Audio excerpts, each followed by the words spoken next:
The other day I've seen a Critical Drinkers video about The Boys Season 4 and the fact that he's not going to be watching it. Essentially based on information he'd seen online from other creators or online reviews or whatever things the creators of the show have said in some interviews. Usually I trust Drinker with his judgment, but this time around I decided to question his assessment of the situation around The Boys Season 4 and actually check it out myself. The key reason being is that out of everything else superhero related, maybe apart from like Spider-Man brand, I don't really care about anything anymore essentially. Basically since the Avengers Endgame. Besides The Boys.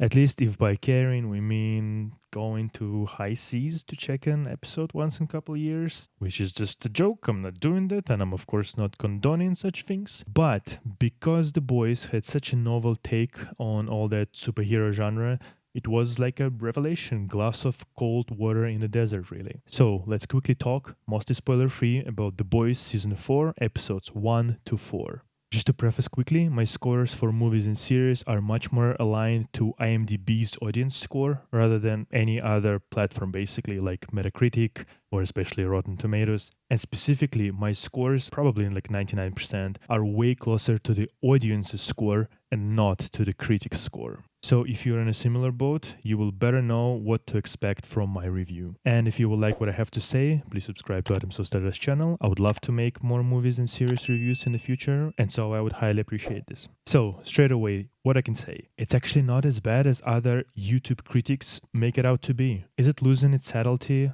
from like season 1 or maybe 2? Yeah, probably.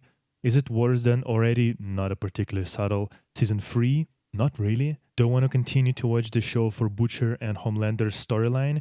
Yes, especially Homelander's. I don't know how Anthony Starr is able to portray this deeply fucked up and unhinged creature, but boy oh boy, he's doing as great of a job as ever. And once again, no major spoilers.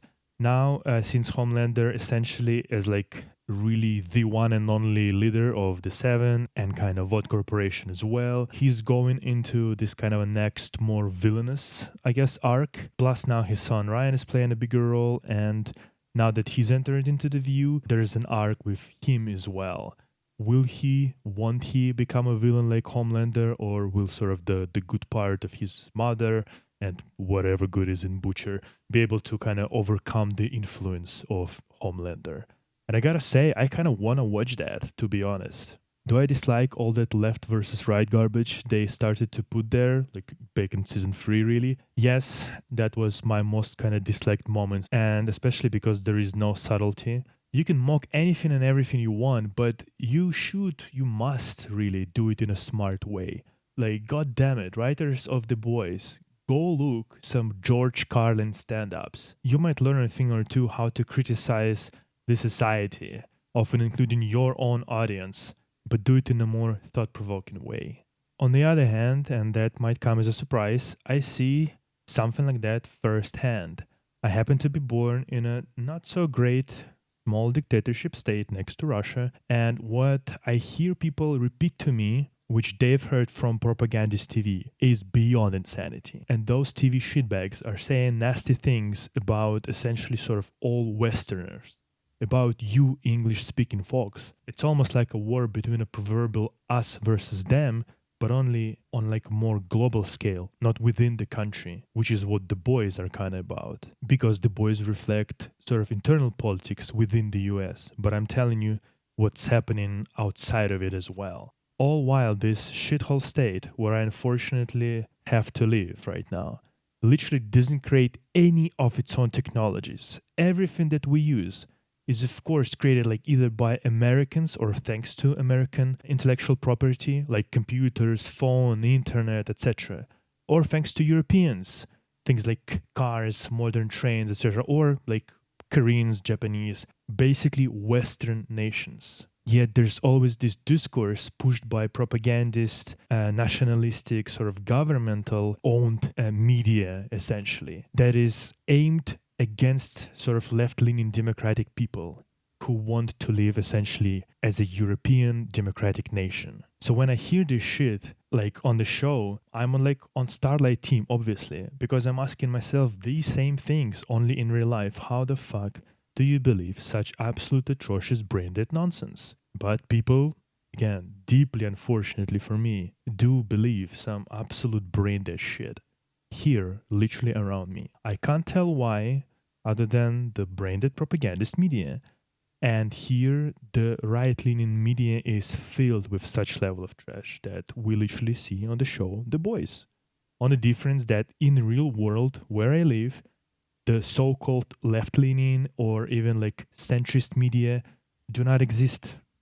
Every reputable journalists and media were either exiled from the country or the whole region, or jailed, or straight up killed.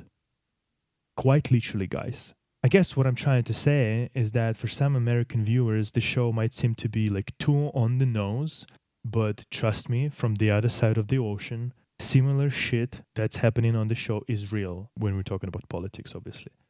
It's happening here too, only it's pro-Western people, pro-democratic versus pro-nationalistic, pro-war people. Anyway, back to The Boys. Like I've said before, the writers set up in 4 episodes of season 4 a few interesting questions in storyline, which I'd like to see the resolution of, to be honest. The only thing I'm kind of worried now is that The Boys might turn into The Walking Dead and just like milk relatively simple premise for like, I don't know, like what, like 50 seasons or whatever it was. And I just hope they would be smarter than that and end the show while it's still good, create like good resolutions, create and finish every good like storyline, and just leave it alone. Because I would be quite sad if I had to abandon The Boys like I had to abandon The Walking Dead after I've sank so much time into the show, watching like, I don't know, like 9 seasons or something like that. But at the end, it became so repetitive, so kind of boring and like predictable that I just didn't want to watch it anymore because I knew what will happen from the start till the end. I knew the whole arc because it's been repeated millions of times. And I see The Boys start to repeat themselves a little bit. And I just hope that, sort of creator sort of will come to the show, set what needs to be done, and just finish with it in like, I don't know, 5 seasons or something like that. So far, The Boys season 4, episodes 1 to 4 is like 7 out of 10. With episode 4 actually been really good, like really properly good, because Homelander is again absolutely unhinged, and now he's going into, again, like I told you before, he's going into more villainous arc. But because we know that it's a very deeply flawed and kind of a fucked up person and not a particularly smart person, now I'm kind of thinking where it will lead to. Because sure, now we've got sort of this smart ass on his team, but as we've seen, that smartass is also really fucked up person. As everything in The Boys, apparently. I don't know, I'm so surprised by it, but because that one lady Sage, she looked like she's kind of a smart and kind of a normal, relatively speaking, but no, nothing is normal in The Boys. so there is that. So for me, The Boys season 4, episode 1 to 4, I think like 7 out of 10 right now. It's not as sharp, as shocking, and like great with like action and everything as season 1 and 2, but it's certainly not like 5 or 4 as even audience given right now on like Metacritics or Rotten Tomatoes to the show. Like this is bollocks, proper bollocks. Okay guys, what do you think? Let me know in the comment section, and if you like this little review, please subscribe to the channel. I will be absolutely pleased to make more videos. Okay, take care and bye bye.